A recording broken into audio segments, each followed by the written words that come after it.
Dom the Mongols.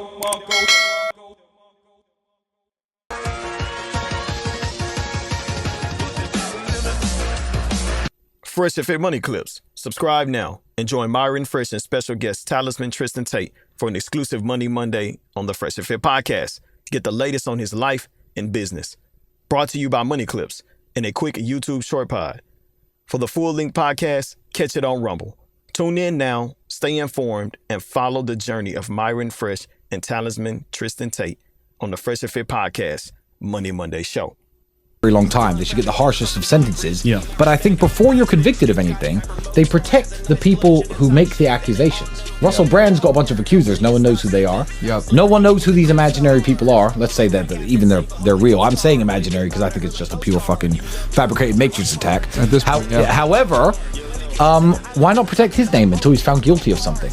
How dare you say someone is... Because in any other realm, if you're not using the legal system, if I am not using the legal system and I'm just randomly making horrible allegations, if I say you're a rapist or you're a child molester out of nowhere, that's defamation. You could sue me. Yeah. I can't do that. Yeah. However, if I legally make a complaint and say this person touched me inappropriately, you're calling him a sexual predator, you're calling him a sexual criminal. Yeah. But because you've involved the legal system, you could say that and the headlines can run it as much as they like for years until that person's finally exonerated. And they don't even run it when they're in exoneration. No, when they exonerate, bro, when the case is dropped against me, it's going to be amazing how underwhelming the media coverage is. Of course. Yeah, oh, case dismissed due to lack of evidence. One day. But there's been an article every single day for the last 1 year and 10 months that I'm some sort of sexual criminal. The day that it gets dropped, they're going to very loosely mention it at all. X's and Rumble are going to be the only places where people are talking about it. You know, and it's interesting too because the day that you guys got picked up, we talked about this on our podcast, and a lot of people don't know this. One of Epstein's people that was paying the hush money, she got tagged up down in the Caribbean somewhere. And if you search anything with trafficking or anything else like that, what comes up? My face. Not the Epstein situation. Yes, exactly. That's right? That's it's a very crazy coincidence that the woman that's paying off all the victims in the Caribbean, but in Epstein's island, she gets tagged up and no one knows about it. Conspiracy. Still no one knows. Yeah. There's a line from that movie I like, V for Vendetta. It says, there is no coincidence, only the illusion of coincidence. Yeah. So everyone's like, oh, isn't that spooky? I'm like, well, no. Yeah. No, I've been in Romania for like weeks before that. They could have gotten me any day. Yeah. But that day. Yeah, that particular day. They waited for that particular day. Planned. It was planned. It's like, what the fuck, man?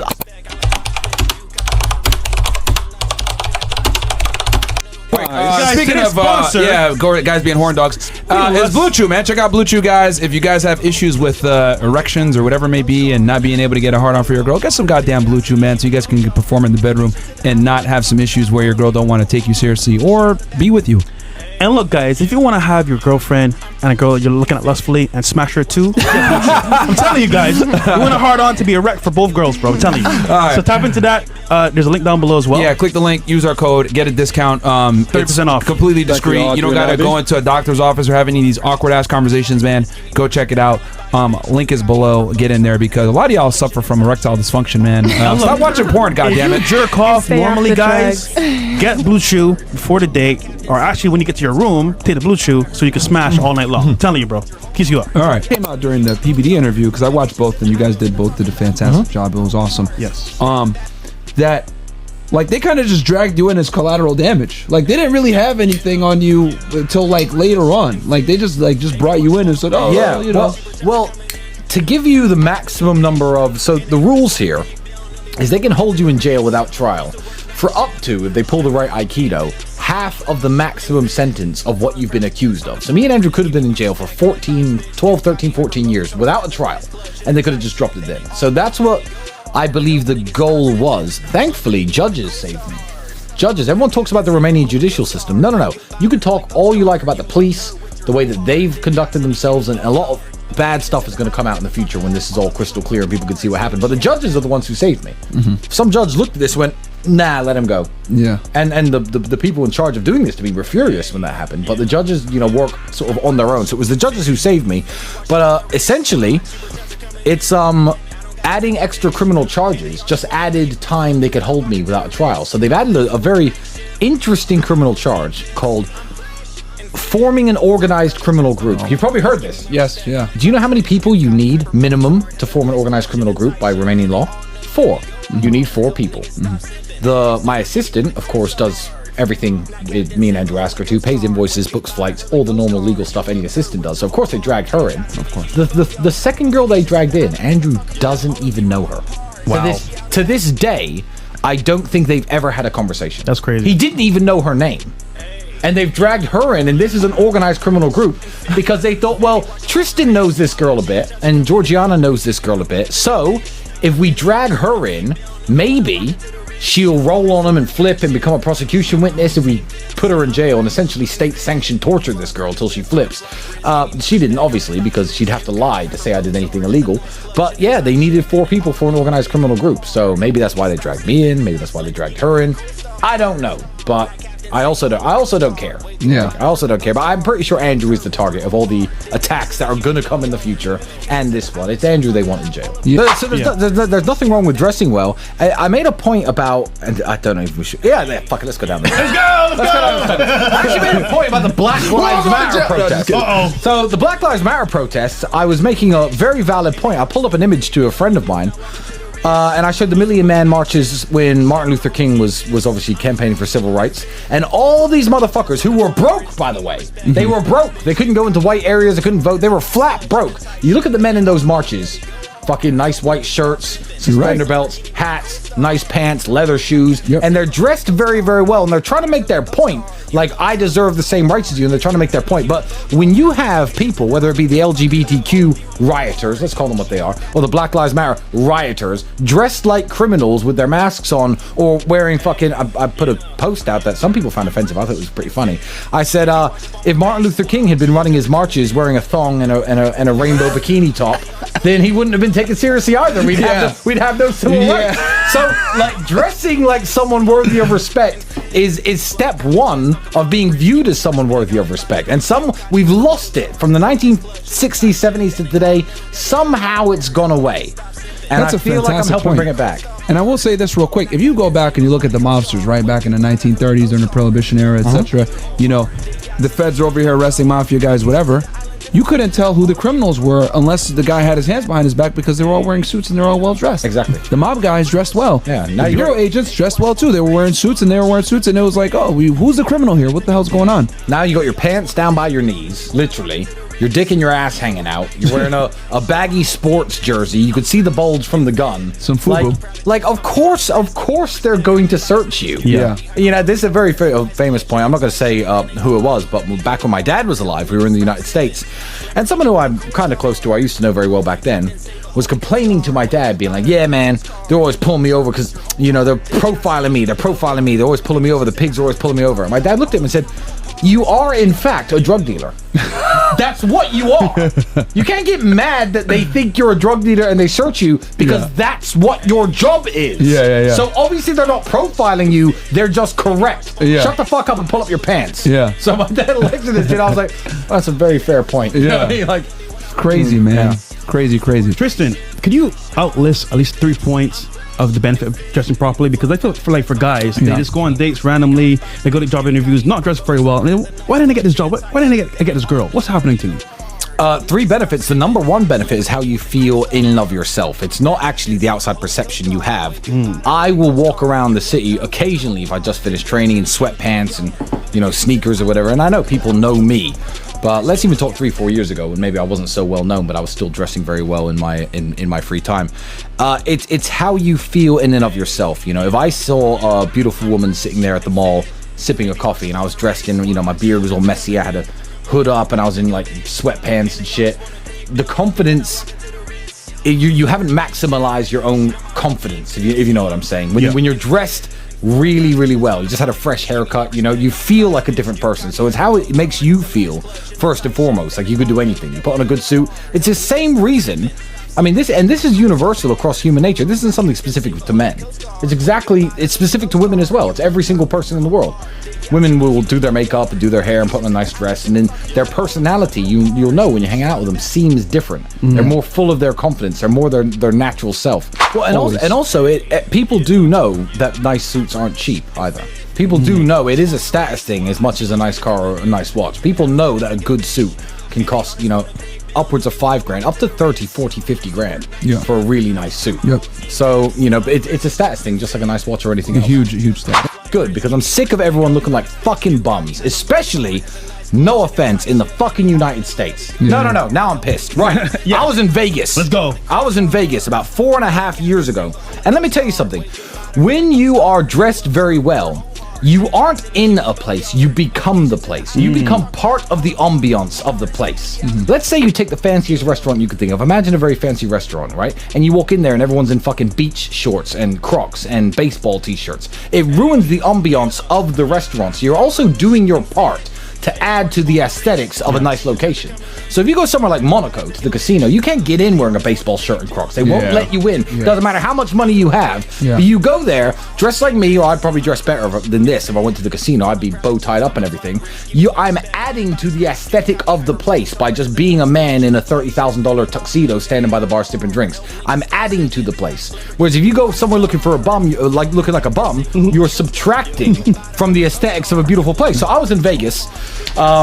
It was around about the time that COVID first hit, but Vegas wasn't that strict because they wanted everyone gambling and shit. So I'm at the table. They moved me up to a higher rollers table. So I'm on this little platform in the middle. I'm playing 000 roulette and I'm fucking up. I ended up walking away with like $60,000. Damn. So I don't know how. I was drunk as fuck. I was with some Russian girl who's next to me who I'd met on some dating app, I guess, in Vegas. Can't remember her name. Sorry, baby, if you're watching. Of course I remember. I just don't want to out you on the internet. So anyway, long story short, I'm fucking gambling, throwing down about $1,000 or $2,000 every single spin. Winning, 3, 4, 5, 6,000 if I won. And this dude comes up. Yeah, man, this is where the high rollers are. Let's gamble. Fucking, I see a massive wad of cash hit the middle of the table. I turn to my right.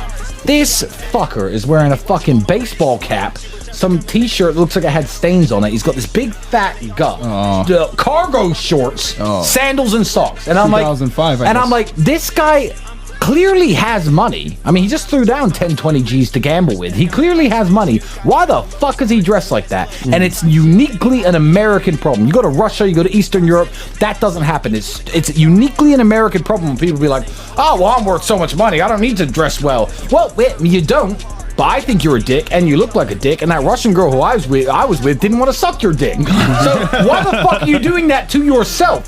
And Tristan will probably agree with me on this. You're better off getting a cheap suit that's well tailored than getting an expensive suit that isn't tailored. Bro, buy a suit one size too big, and have your basic local tailor cutting the sides, cutting the legs, make sure the legs are the proper length, make sure that when you hold your arm up, your shirt comes out about an inch longer than your sleeve jacket. It's very simple stuff, and you can get a good suit for $300, $400, $500 if you go to Hugo Boss or something. But you can get much cheaper than that, and if it fits you well and you're in decent shape.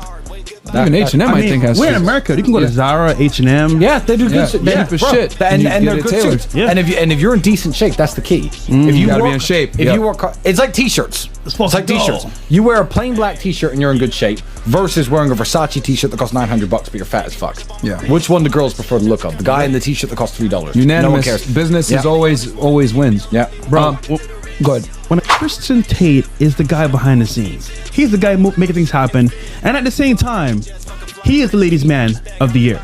No, ladies' man. I'm certainly ladies' man of 2022. You know, it's been a slow year. You know, jail. Slow year. Yeah. But I'm the ladies' man of most years. Maybe not this one. That's you, Walt. But I took over for now. But I'm black, so not too long.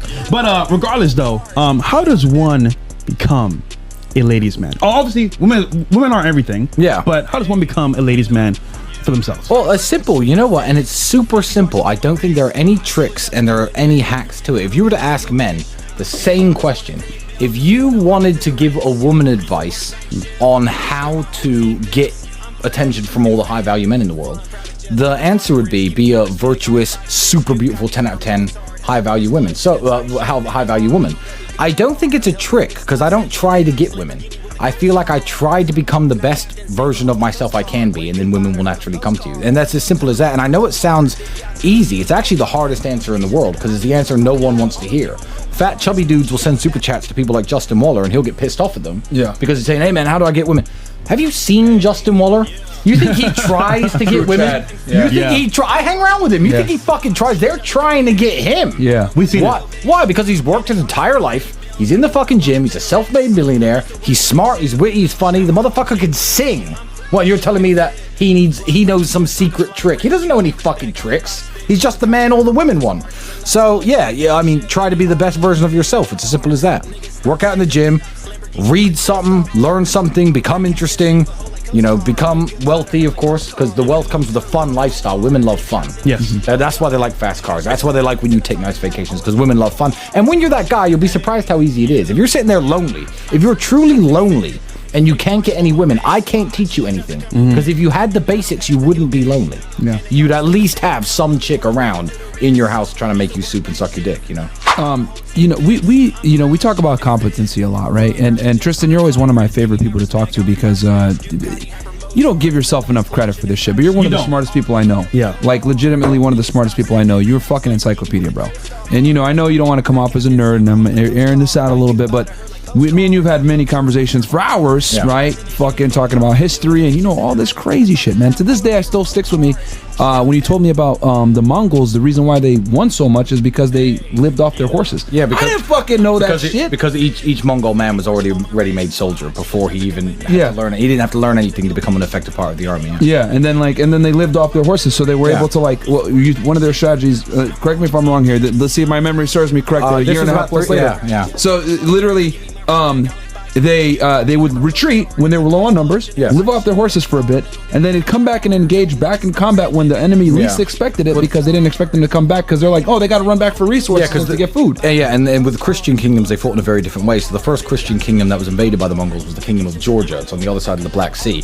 And they fought in the way that, let's form up our army and then have our fight and see who wins. The Mongols had no real concept of that. They go there and harass them and shoot them and kill them and just go away. So imagine you're a knight. You take off your fucking armor, you go to sleep. Oh, they're back again.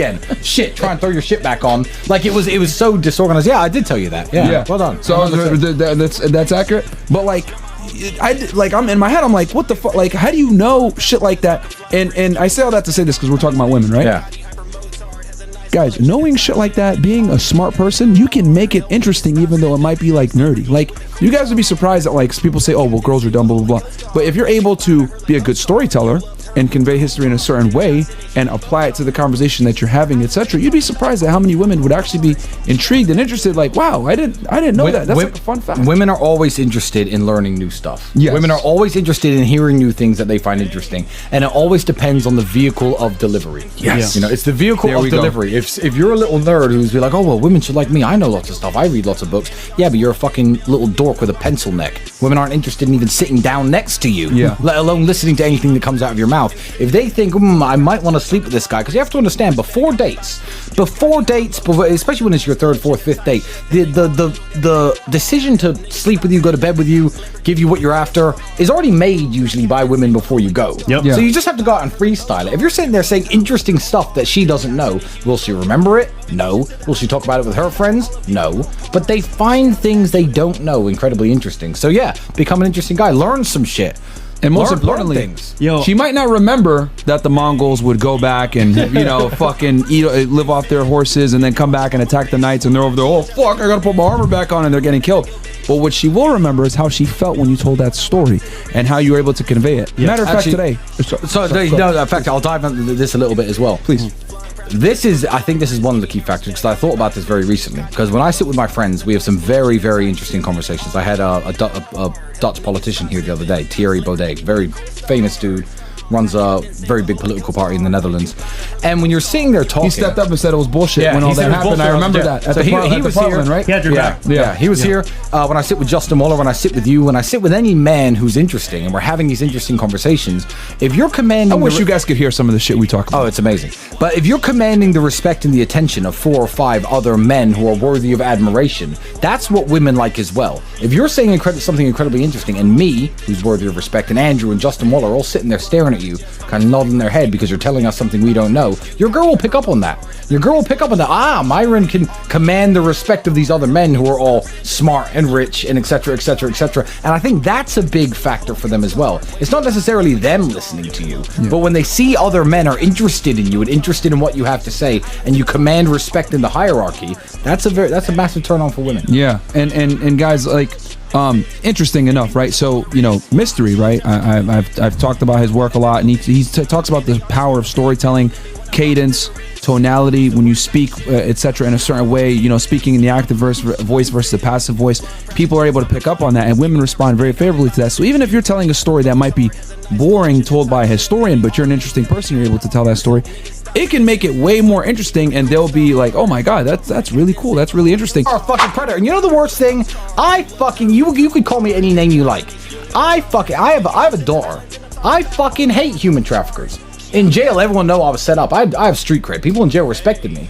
But when they were like, oh, this guy's in for murder, this guy's in for this guy's in for fucking, running a human trafficking ring and pimping out girls, I don't want to fucking talk to those people.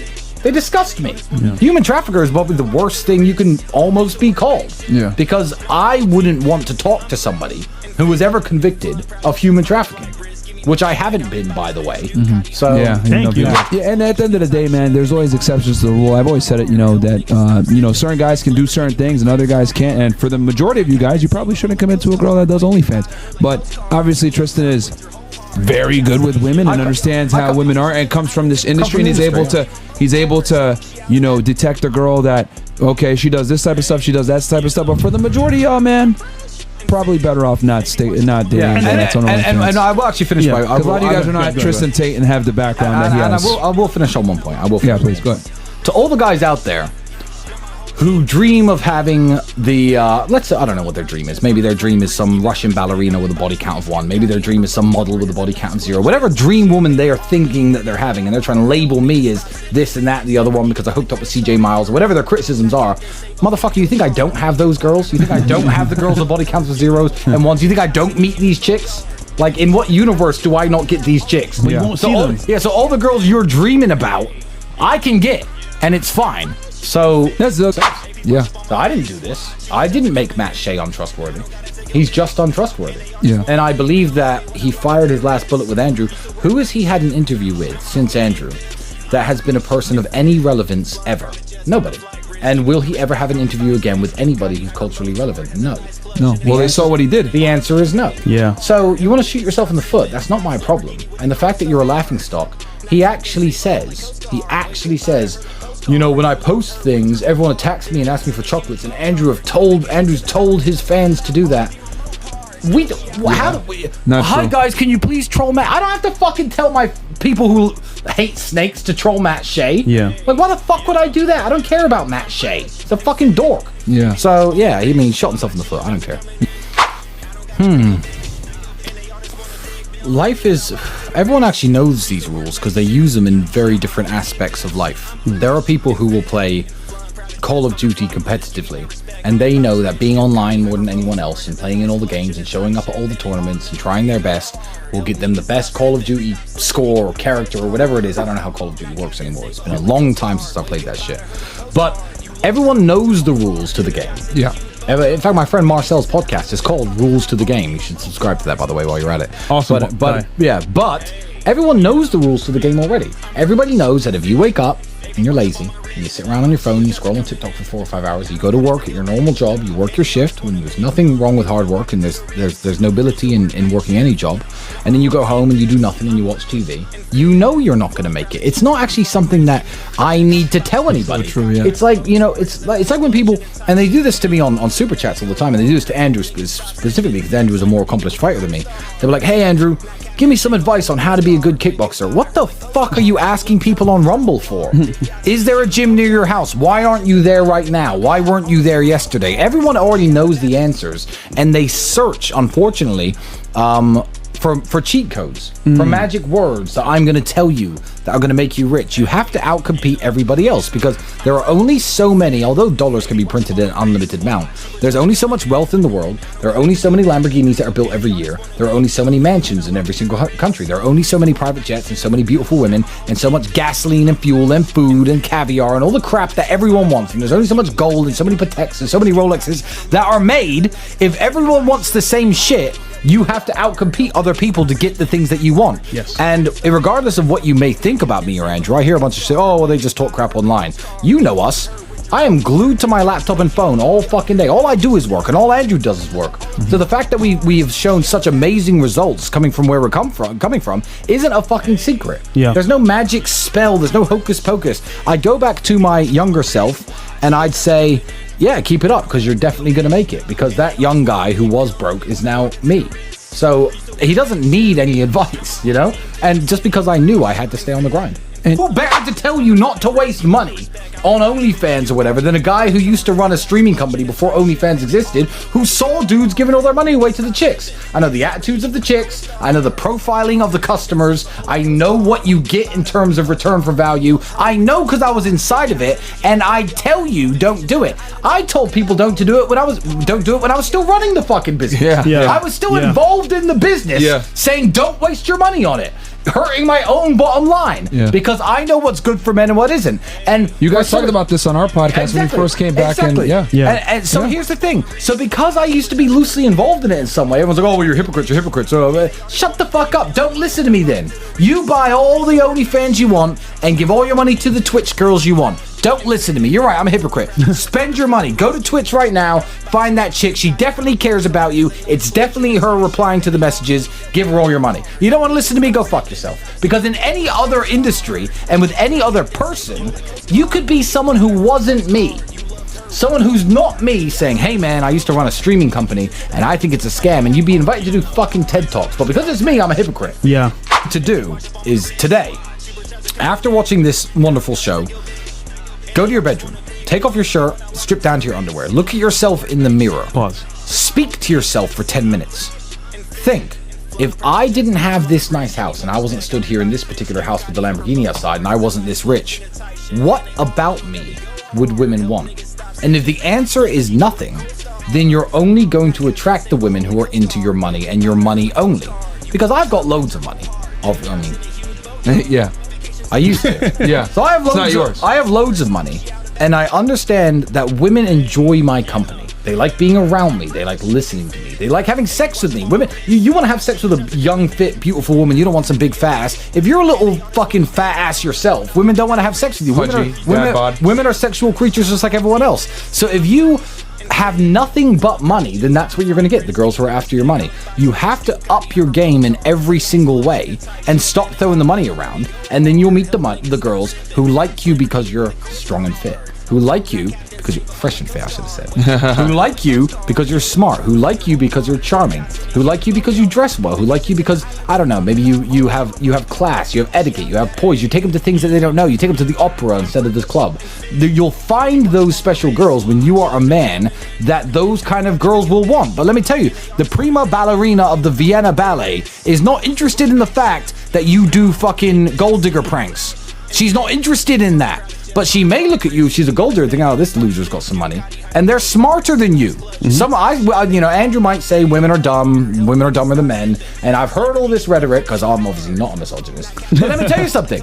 Most women I know are smarter than the millionaire streamers, the clowns who talk nonsense and do bullshit content. They're aware. Most women I know are smarter. Yeah. So you take someone smarter than you, who's after your money, she's going to get it. Guys, it's your boy Fresh from Freshandfit Podcast. Today we're giving away an Aston Martin van. That is right. You get a free car, trip to Miami, and 10K in your pocket. Who can beat that? It's pretty simple. $2 per enter. That's it. Click the link in the bio. See you guys in there. Thank you for tuning into this exclusive Money Monday episode with Myron Fresh and special guest talisman Tristan Tate. Brought to you by Moneyclips. For the complete journey, catch the full-length podcast on Rumble. Subscribe now to stay updated with Tristan's life and business with Myron Fresh on the Freshandfit podcast. Subscribe, stay informed, and keep it fresh. Freshandfit Money Clips. Push it to the limit.